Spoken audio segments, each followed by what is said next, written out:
hold it up, and our people will come and collect it. In the meantime, I'm taking one from before. I promise you, promise you, promise you.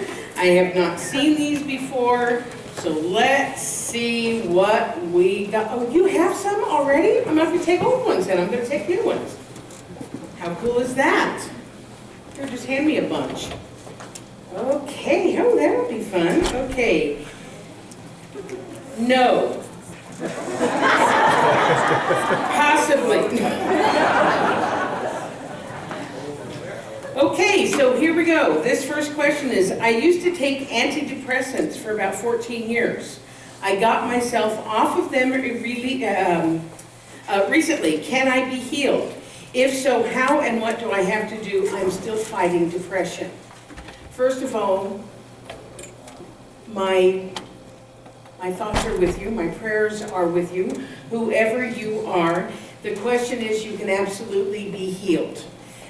Depression or anything like that, they say is a chemical imbalance, but what we also know is absolutely everything is caused first in mind. Everything is, I'll take the basket. Yeah. Everything is caused first in mind, and so when we can change our thought, when we can change our thinking, and I'm not just like, oh yes, I'm feeling positive, when I'm really not, but truly, truly change how we view the world, know that we are one with the all and everything, that the life force energy does indeed live through us and as us. We start with that idea in mind, and we continue to believe it and grow it and grow it and grow it, and then all of a sudden one day we realize that we are seeing life differently. And that whatever that chemical imbalance may be, that is a depression or an anxiety or something like that, can absolutely go to the tipping point of seeing things positively versus negatively. My recommendation to you is, whoever you are, is to come see me, come see Reverend Marjorie, go see one of our practitioners, and let's start doing the spiritual work behind it as well as everything else, because there is a spiritual healing that can be had as a result of this. Okay? Can we move on? Okay? Oh, thanks. Oh, these are lots of good ones. Thanks. Okay, how long does it take to complete understand in your heart who God is and the purpose it expects? Is this a lifelong journey? I'm going to read that again so that I can make sure that I understood it. How long does it take to completely understand in your heart who God is and the purpose it expects? Is this a lifelong journey? The answer to that, I'm going to answer the second question first, is absolutely. Not only is it a lifelong journey, it is an eternal journey. Because now, please understand, I'm not teaching reincarnation here, like we're going to keep coming back to earth, and if we're bad, we're going to be a worm, and if we're good, we're going to be, something like that. But I am saying that our life, who we are, that God spark that we are, is eternal. And that we continue, it doesn't end and it doesn't begin, it is eternal, and we are it. And so in my belief, in my heart, it is that I learn what I learn in this lifetime, and then I move on to whatever my next journey is, whatever my next experience is, and I continue to learn. I think of it as being, we're in life school. We're in life school right now, and some of us are in kindergarten and some of us are in 5th grade. Not very many of us are in advanced degrees yet. Maybe like the Dalai Lama, that guy he may be in advanced degree, but most of us, we're still in elementary school as far as our understanding of all this. So yes, it is a lifelong journey. So, and the first part of that question is, how long does it take? I think I just answered it. It's like forever. But rather than seeing it as, oh God, it's going to take me forever to understand God, how about say, wow, I still have so much to learn. How cool is that? I guess I'm going to be around for a while. Yes? Yes. Excuse me, I'm working hard. I got to put my fan on. Yes, indeed. Okay, is this working for you guys? Yeah? Okay, here we go. Here we go. We've got a lot of them here. Process to become a reverend. Process to become a reverend. Okay, it's in process and it's in changing. You start by taking the classes that I talked about here. Any of these classes, you take what they call foundational or basic classes, and then you go on to a little bit more consciousness building classes, and you take history classes, history of new thought, and then you take practitioner classes, because every minister in our teaching is a practitioner first. And what a practitioner does, you're going to learn about this more next week, but what a practitioner is trained to do is to see through all of the BS in your life, and by BS I mean belief systems. The BS that is no longer serving you, those things that are causing all the things that are caused in our life. A practitioner is trained to see through the BS to that spiritual truth of who you are, that divine spark of the divine. And that's what a practitioner does. And when they speak their word on your behalf, it moves energy, so that awareness that the person earlier asked about, that awareness of God and who we are and what our relationship with it is, that becomes more and more and more, and we grow. So first you become a practitioner, then you go to ministerial training. That's really in flux right now. Looks to me like the closest ministerial training that's going to be here in Canada will be in Kelowna. And I'll know more about that, but that's basically the process. That's basically the process. That's not too far. You're right, that's not too far. Once a month, I believe it is. I would like to know if I could ever sing with you. You're amazing. How did you get into music? You sing Hallelujah better, than my opinion, than Katie Lang. I believe this would be for you.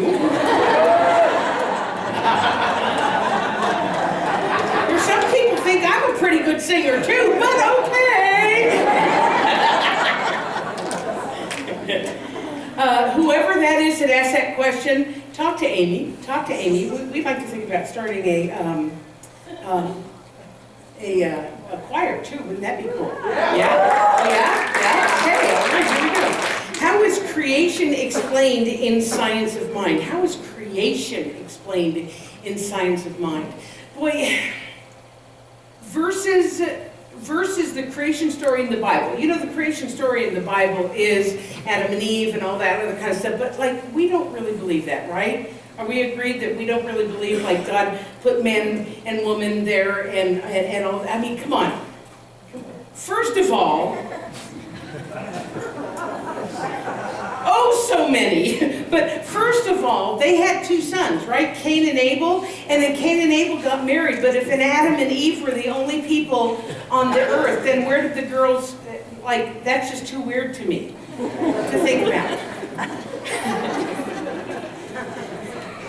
So science of mind doesn't explain creation exactly, because, you know, I will never tell you what to think. I'll encourage you to think.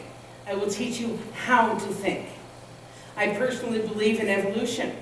I believe that something happened and we ended up here, and that we grew and we grew and we grew and we grew in consciousness. There are some things in the science of mind that I can't recall right now that do explain the creation story. So you know what, I'm going to do my research and I'll answer that question more fully later on. Is that okay? Congratulations, you stumped the minister. You want to take that one? I think just that there was something beyond what was before. Yes. So that, it started from some spark, some divinity, and from that, everything's generated. So I don't think it really says that we have to believe in Darwin's theory, but just that we know that there was this something, a consciousness beyond just a physical thing that sparked it. There you go. Take her class. Take my class for meditation, take her class. Okay. And so that person who asked that question, it's a hard one. So I will do some research and come back with you. In your opinion, what's an upcoming current science of mind thought leader to check out? Love Ernest Holm, but who's in the now? Okay, so you know what? So this is such a topical question because we had lots of conversation about this at the convention. So this person is asking, like, who's the newest leader right now? Who's on the leading edge of this teaching, because Ernest Holmes wrote the book in 1926. It is still very topical. And everyone, I would encourage to still learn the science of mind, but in more modern language, Wayne Dyer, Deepak Chopra, Deepak Chopra, some of the science ones, the biology of belief, written by Bruce Lipton, would be another one, because he's taking the scientific part of it and adding the belief, the faith part of it. So those would be some of them that would be really, really helpful. But it's the ones that you hear about. You know what? Call Oprah. You know, whatever Oprah is kind of doing right now, that's what our teaching is. You know, here's another one. Here's another one, and I can't even believe I'm saying this, is Joel Osteen. You know, Joel Osteen, I don't know if he's popular down here, but he's huge in the U.S. Joel Osteen teaches pure science of mind and then adds an amen Jesus at the end of it. Am I right? He teaches pure science of mind, the power of thought, the power of using your mind, the power of connection with the one, and then talks about Jesus at the end. Yes, ma'am? Marianne Williamson, absolutely. Absolutely. In fact, there's a convention in Edmonton that just sold out like that, Hay House, that's going to have Wayne Dyer and a bunch of people, and it just sold out like that. I don't think it's possible to even get tickets anymore. But yes, Marianne Williamson would be absolutely one of those. Anybody else? Barbara Marx Hubbard, Jean Houston, Michael Beckwith. I don't know that name. Brene Brown is somebody that people are talking a lot about these days, too. Campbell.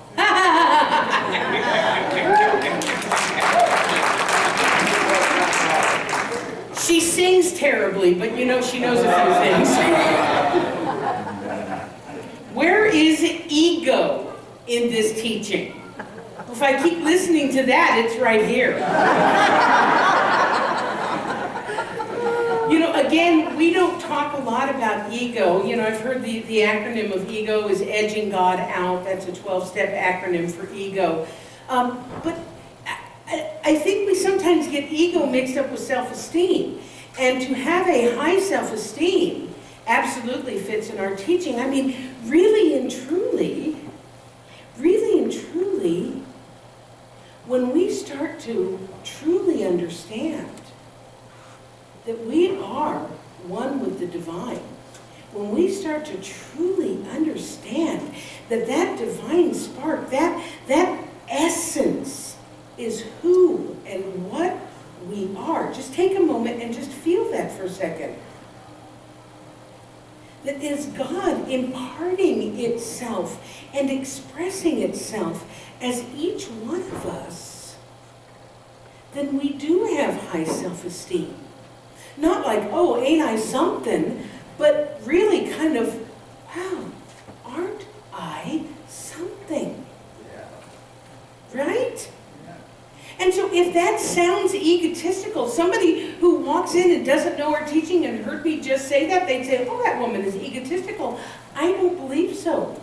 I think it's understanding who I am, who you are.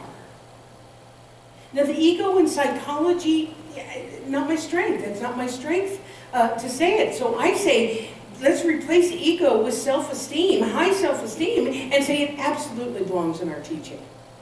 Touch yourself here and say, I am one with God. I am one with God. I am a part of God. I am God expressing as, and then say your name. I am God expressing as.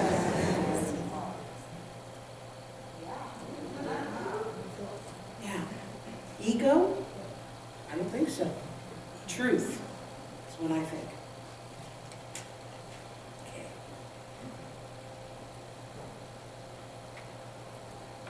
Can you describe the teaching versus the preaching? I.e., ask, question, research, find scientific evidence. Can you describe the teaching versus the preaching? Well, you know what? The preaching is what I do. It's my job. So a little bit of challenge delineating between them. The teaching is very simple. God is all there is. The teaching is very simple. God is all there is, and that we co-create our lives through our thinking. That's the teaching, right? Is that the basic teaching? So ask, question, research, find scientific evidence. The way that it works for me, I'm only going to talk about this, the way that it works for me is that the clearer I become about the teaching, the clearer I become about my spiritual truth, I don't necessarily have to research because I'm living it. I'm living the teaching, and that becomes my evidence. That becomes my truth. I can see it everywhere. Amy's going to do a song in a little while that will actually back that up. I believe, for instance, I was in Arches National Park down in Utah this week, and just being there in nature, I got a clearer understanding about spiritual truth, which led me to having some real eye-opening, some real ahas, some real insights. And that becomes my evidence. As far as the scientific evidence, I'm living life evidence. That's the best way I can describe that question, or answer that question. And if this is your question, see me afterwards, and maybe we can get a cup of coffee and talk about that. Okay? Is that fair? All righty. Affirmations for forgiveness. Whew. Affirmations for forgiveness.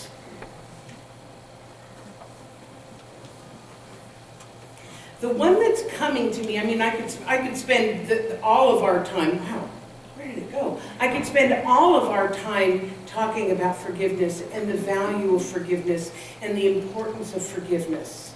Because it is all of those things. I could do a month of talks or preaching on forgiveness.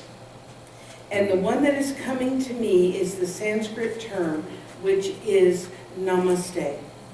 Now, the Sanskrit term for namaste is, there are many iterations of it.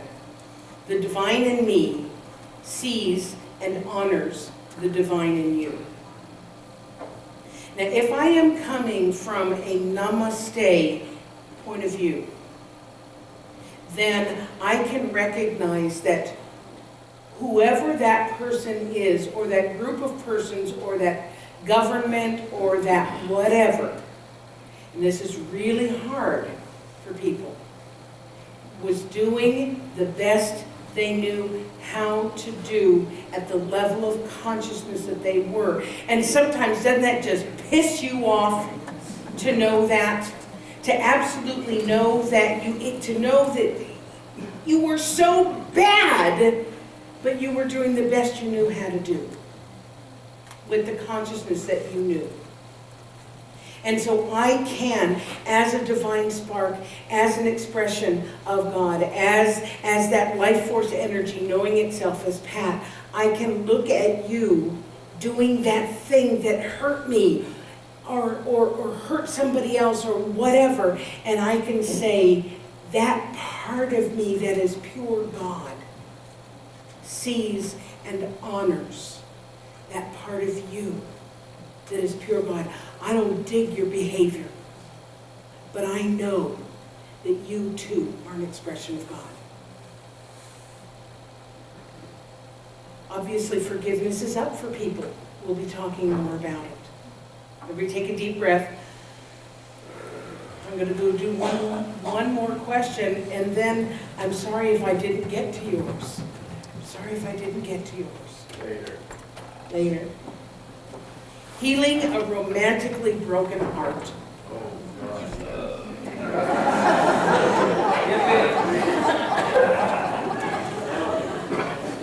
Did you hear the song Amy sang before we started? Everything must change, and clouds bring rain. What's the other lyric? And hummingbirds keep flying. You know what? Oh, good, I know this one. I know this one on both sides. Truly. They have a 12-step saying that says time takes time. Time takes time. A romantically broken heart is so painful, and you walk through it.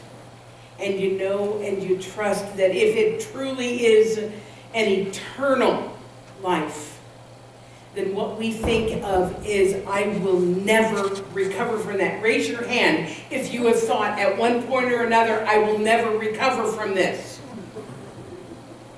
And you are still here. And you recovered. Now you may have a scar from that broken heart. You may have a scar, but you recovered from it. And you look back, raise your hand if you looked back and think to yourself, God help me, I dodged a bullet. So though the person who is there right now, I get it. I get it. And it heals. I promise you, it does. It does, it does, it does. And we are out of time. And I'm bummed because I'm having fun. You were having a little bit of fun. One more. One more.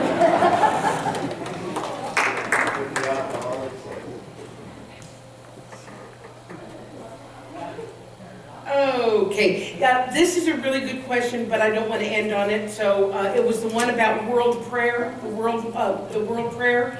See me, okay? See me afterwards, because I will answer that. Many moons ago, we had social dancing, a good way to get to know one another in a fun way. Could bring this back perhaps once a month. Woohoo! So guess what? We heard you. We heard you in the survey. You want social stuff. Now, are we having a rock and roll dance once a month? Not right now, but we are having metaphysical movement once a month. In fact, this Friday, who wrote this? Is this an advertising? Was this the marketing committee? Anyway, the social committee. Anyway, come Friday night, we're going to be there. We're going to be boogieing to whatever Christina has in mind for us. And the answer is yes. More social events, more ways of getting to know one another, more ways of creating community. That's very, very important. I love you, and so it is.